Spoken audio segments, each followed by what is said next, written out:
way, for those of you who haven't met me, I'm just a regular citizen who lives right outside San Marcos. When Debbie said that about money and politicians, it reminded me of that old quote about never trust your dog with your dinner or a politician with your money.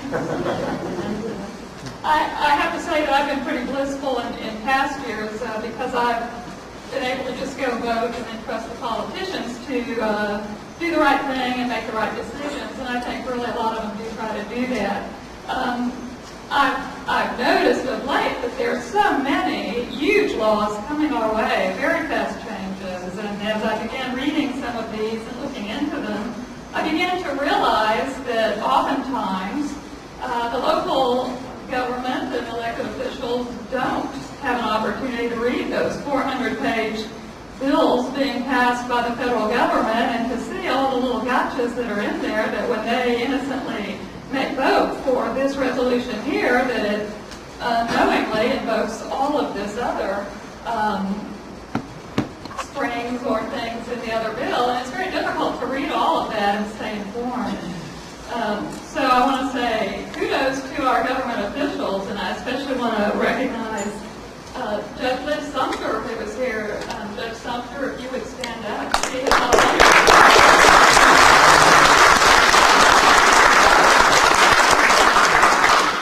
listening to and responding to the citizens of the town, and whenever I have voiced a concern, she's always been willing to listen and work with me, which I think is wonderful. Tonight I have the privilege to introduce a gentleman from California. Justin and I sometimes are research buddies. We work late at night on the computer looking and analyzing data, finding all kinds of interesting things. But as we researched more and more, we began to be more and more concerned about what we were finding. It was very alarming. And we said, well, gosh, we don't know what to do. We're just regular people. And so we began to look around for someone who might have more experience with all of these rapid laws and changes coming so quickly. And what we found was the gentleman here who is here tonight, Mr. Michael Shaw. He is a lawyer and a CPA. He is from Santa Cruz, California. He had the experience, maybe 10 or 12 years ago, buying some property in Santa Cruz, California, on the central California coast, about 76 acres, I believe. And when he began to try and develop it, he began to meet the first experience that he had, I think, with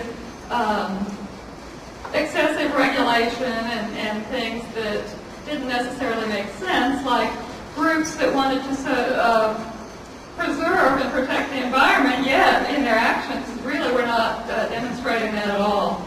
So he has built Liberty Garden, which is has been featured on the cover of International Journal, cover of ecological restoration. What he did was to go back into the land that he bought. He dug down into the sand, into the seed bank, and began to find all kinds of interesting seeds, and he began to germinate and grow them to see what grew, and he began to recapture a lot of the lost wildlife of that California coast. So he is very interested in the environment and in green.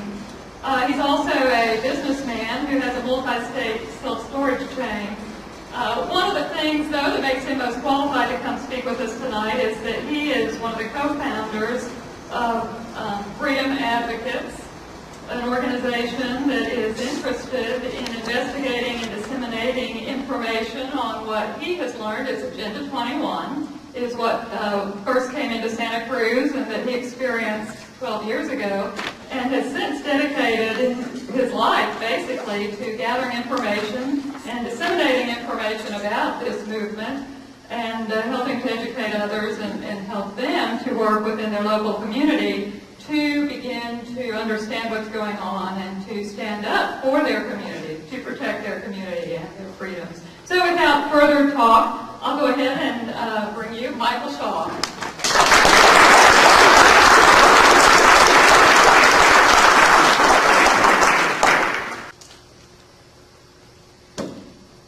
Well, hello.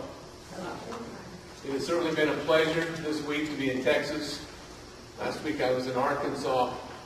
And what I've noted in this trip is that people in the South this section of the South anyway, are ready for the message that I think we all need to get across the country if we're going to reverse the trend that is taking us downward. So it's a pleasure to be here tonight. Thank Justin for arranging this. The meetings both in outside of San Antonio and last night in Austin were successful. What I'm encouraged about in seeing these audiences in Texas is that they're younger audiences. Not that there's anything wrong with those of us who are over 60, but we need this message to be gathered in by the middle-aged and younger populations of this country if we're going to stop the grandest assault on liberty yet seen in the history of humankind. Across America, a constitutional awakening is arising. And it is just in time, because something is brewing. The world is being politically and economically internationalized. The big transformation has been in motion for a long time, and now it is headed for the finish line. Let's call this transformation globalism. After I discuss some of the major tentacles of modern globalism, I will then focus on the globalist program called Agenda 21, referred to locally as sustainable development or sustainability. Sustainable or livable communities. It's also called environmental protection, public-private partnership, and social justice. I grew up in Orange County, California. When I was 10 years old, Nikita Khrushchev visited Disneyland.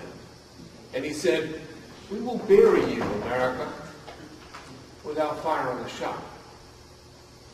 Later in the same year, 1959, he repeated this statement at the United Nations while slamming his shoe on the table. I thought he was nuts. Yet, today, America is falling. We've not experienced a military invasion, so why is it that we are falling? What is it that Khrushchev knew that Americans have not yet figured out or acknowledged? Private property is under attack. Americans no longer feel confident that the government secures the protection of their property. Instead, policies are being implemented through our American government that actually attack the idea of private property. Globalist philosophy has swarmed all branches and all levels of American government. Is there a connection between globalism and the loss of our rights? Our leaders, who are working for their own seat at the international table, have convoluted the interpretation of the American Constitution. At the core, these people seek to negate the recognition of an individual's unalienable rights. That is, one's natural right to life, to liberty, and to the use of one's property. There is a massive fifth column operating throughout our government, supported by a huge and well-funded network of non-governmental organizations, so-called NGOs, that work at the local level to advance global policies. NGOs are organizations which are accredited by the United Nations for the purpose of implementing Agenda 21, the blueprint for sustainable development. Increasingly, the lands across America are being put off limits as people are increasingly forced into high-density, so-called smart growth communities. Elected officials make this possible by accepting a bogus consensus. Now, the American Wildlands Network may look or sound benign, but what we will discover are vast expanses of land taken from the people and locked up from any use. There are interconnecting corridors that are designed to limit or block human passage while the animals roam freely. The Wildlands Network is designed to take control of the land across America. Power is being centralized and exercised over all of us. As you will see later, these expanses and corridors are throughout the country. The creation of these corridors is now coming into formation facilitated by the process of public-private partnerships. These partnerships have been in formation for decades. What I am going to do tonight is define and illustrate how globalism works to sublimate the foundation of the American experiment. This sublimation is planned to occur through implementation of the Global to Local Action Plan of Agenda 21, meaning the agenda for the 21st century. Then I will give illustrations of how Agenda 21 plays out in your neighborhoods, your cities, and the landscape. I will then suggest what it is that you can do in your own neighborhood to expose and ultimately reverse this anti-American plague that is destroying the entire country. The battlefield for the modern world war is over the political recognition of unalienable rights. For example, judicial recognition and protection of the right to the use and enjoyment of property has been largely abandoned.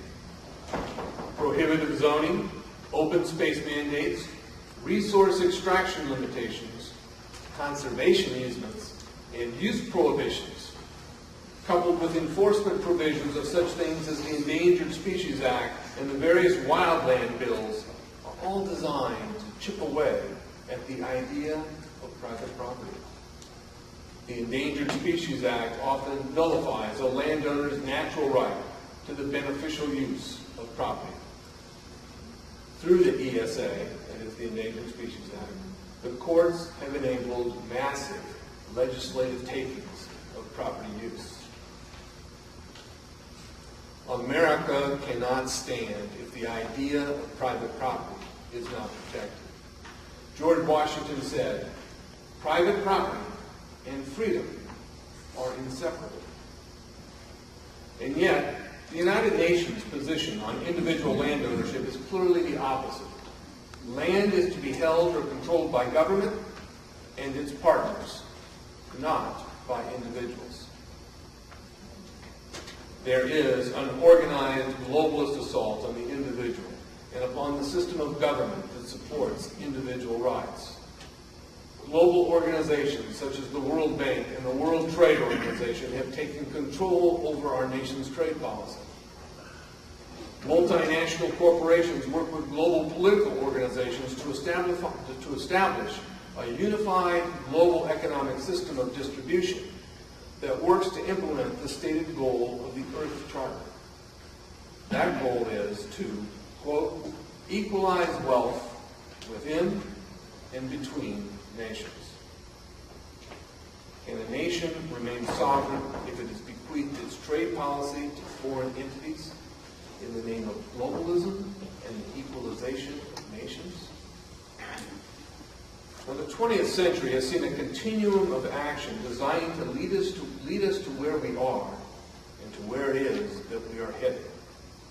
Through the formation of the United Nations and the internationalist organizations like the World Bank, the World Trade Organization, and the Bank of International Settlements, an infrastructure for centralized world government has been established.